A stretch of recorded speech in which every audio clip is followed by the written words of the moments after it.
Hola a todos, bienvenidos a una nueva inmersión. Hoy nos metemos de lleno en un caso que ha generado un revuelo tremendo en Colombia, los 12 Apóstoles, un grupo paramilitar que operó en los 90.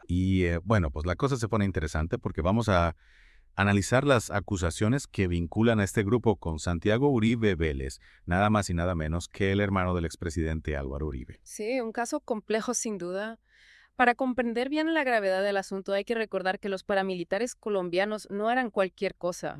Eran organizaciones armadas con un poder enorme, muchas veces financiadas por élites y narcotraficantes, y su objetivo en teoría era combatir a las guerrillas. Pero sus métodos, bueno, digamos que dejaban bastante que desear. Sí, desde luego. Masacres, desplazamientos forzados, terror generalizado. Una página muy negra en la historia de Colombia. Totalmente. Y lo que hace este caso aún más complejo, si cabe, es que las pruebas vienen de testimonios recientes, presentados ante la Jurisdicción Especial para la Paz, un organismo creado para investigar los crímenes del conflicto armado. Es como si estuviéramos abriendo una caja llena de secretos y de verdades incómodas. Imagínate la Colombia de finales de los 80 y principios de los 90. Guerrillas, paramilitares, narcotráfico, Un cóctel Molotov. un cóctel explosivo que sumió al país en una espiral de violencia brutal. En este contexto aparecen los 12 apóstoles, supuestamente financiados por terratenientes y empresarios de la región de Antioquia. Y aquí es donde entra un testimonio clave, el de Jairo Rodríguez Vanegas, ex subjefe de la SIJIN, la Policía Judicial en Yarumal. Rodríguez afirma que la finca Santiago Uribe Vélez, llamada La Carolina, se usaba como campo de entrenamiento para los paramilitares. Lo que llama la atención de este testimonio es la descripción tan detallada que hace Rodríguez de los 12 apóstoles. No solo operaban en zonas rurales, también tenían una red de jóvenes sicarios en las ciudades. Increíble. Una estructura dual que sembraba el terror tanto en el campo como en las urbes. Y lo más inquietante es que Rodríguez dice que no denunció estas actividades por miedo a represalias. Dice que sus superiores, quienes controlaban su carrera, le presionaron para que no dijera nada. Incluso mencionan nombres de empresarios y terratenientes que supuestamente financiaban al grupo. Hablamos de una red de complicidad que llegaba a las altas esferas. Pero la historia no termina ahí. Otro testimonio que corrobora lo que dice Rodríguez es el de Juan Carlos Meneses Quintero, excomandante de policía en Yarumal. Meneses Quintero va más allá y acusa directamente a Santiago Uribe Vélez de ser uno de los líderes de los 12 apóstoles, involucrado en sus operaciones y protegido por la policía. Es como si cada testimonio fuera una pieza de un rompecabezas, que al unirse revela una imagen cada vez más aterradora de lo que ocurría en esa época. ¿Te imaginas vivir en un lugar donde la justicia mira para otro lado mientras grupos paramilitares actúan con total impunidad? Y hay un detalle especialmente escalofriante en el testimonio de Meneses Quintero. Dice que Santiago Uribe Vélez presumía del poder político de su hermano Álvaro, sugiriendo que eso les daría impunidad, como si la sombra del poder presidencial se extendiera para protegerlos de cualquier consecuencia. Madre mía. Pero espérate, porque aún hay más voces que se suman a estas acusaciones. Claro, Olgan de Jesús Agudelo, alias El Flaco, un ex paramilitar, asegura que Uribe Vélez fue uno de los fundadores de los 12 apóstoles.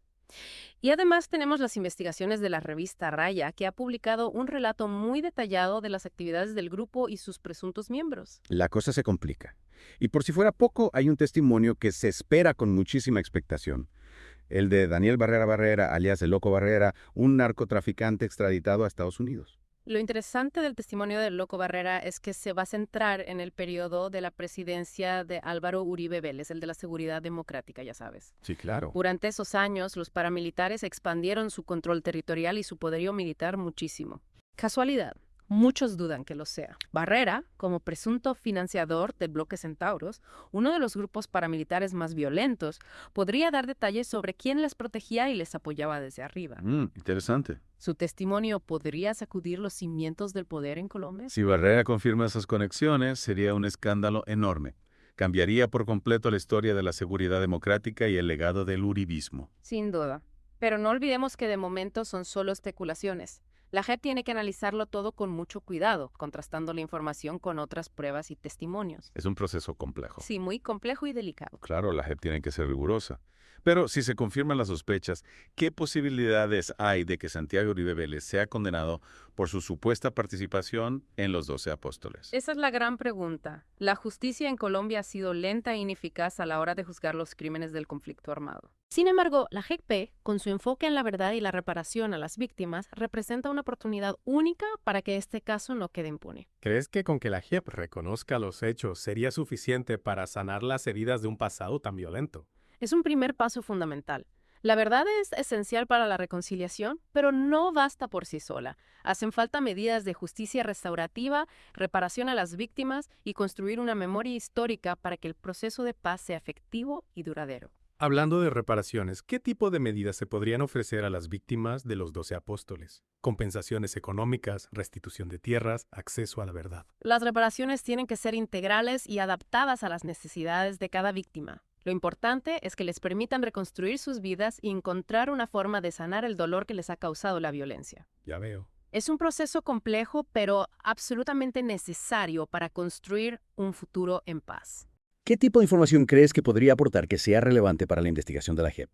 Detalles sobre la financiación de los 12 apóstoles, las órdenes que recibían, las masacres y desapariciones que cometieron. Su testimonio podría ser la pieza que falta para completar el rompecabezas y desenmascarar una red de criminalidad que ha estado actuando con impunidad durante décadas. Podría confirmar las conexiones entre políticos, militares y paramilitares y arrojar luz sobre los mecanismos que permitieron que la violencia se extendiera por todo el país. Es decir, su testimonio podría destapar la caja de Pandora y revelar la verdadera magnitud de la tragedia colombiana. Así es. Pero ojo, también hay que ser cautos. Barrera es un criminal con sus propios intereses y podría intentar manipular la información a su favor. Claro. La JEP tendrá que analizar su testimonio con mucho cuidado, contrastándolo con otras pruebas y testimonios. Claro, hay que ser prudentes. Pero sin duda la voz de Loco Barrera será una pieza clave en este proceso tan complejo y doloroso.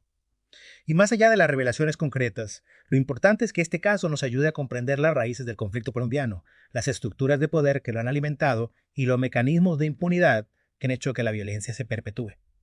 Totalmente de acuerdo. Es una oportunidad única para mirar al pasado con honestidad y construir un futuro basado en la verdad, la justicia y la reconciliación. Un futuro donde la violencia no sea la respuesta a los problemas sociales y políticos. Un futuro donde la voz de las víctimas sea escuchada y sus derechos sean respetados. Un futuro donde la justicia no sea un privilegio, sino un derecho para todos. Un futuro que, aunque todavía parezca lejano, tenemos que seguir construyendo paso a paso con la verdad como guía y la justicia como objetivo final. Lo que estamos viendo con los 12 apóstoles es solo la punta del iceberg. El conflicto colombiano ha dejado miles de historias como esta, de conexiones entre el poder y la violencia. Es un pasado que todavía pesa mucho en Colombia. Y lo peor es que muchas de esas historias no se han contado. La impunidad ha sido la norma durante demasiado tiempo y eso ha permitido que los responsables se libren de la justicia. Pero la JEP, con su enfoque en la verdad y en reparar el daño a las víctimas, ofrece un rayo de esperanza. Es una oportunidad para romper el ciclo de violencia y construir una paz que dure. Totalmente de acuerdo. Y no solo para las víctimas, sino para toda Colombia. Conocer la verdad sobre lo que pasó es fundamental para sanar las heridas del pasado y para evitar que estos horrores se repitan en el futuro. Es un proceso largo y complicado, sin duda. Claro. Pero cada paso que se da hacia la justicia es un paso hacia una Colombia más justa y en paz. Y en este proceso la gente tiene que participar, informarse, cuestionar, exigir que se rindan cuentas. Son acciones que ayudan a fortalecer la democracia y a construir una sociedad más justa. Totalmente.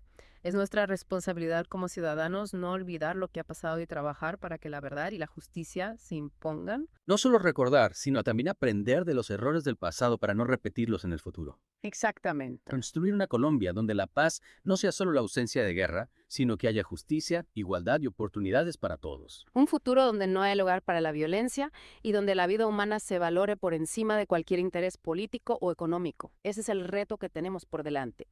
Y la JEP, con su trabajo de investigar y esclarecer la verdad, nos está enseñando el camino a seguir.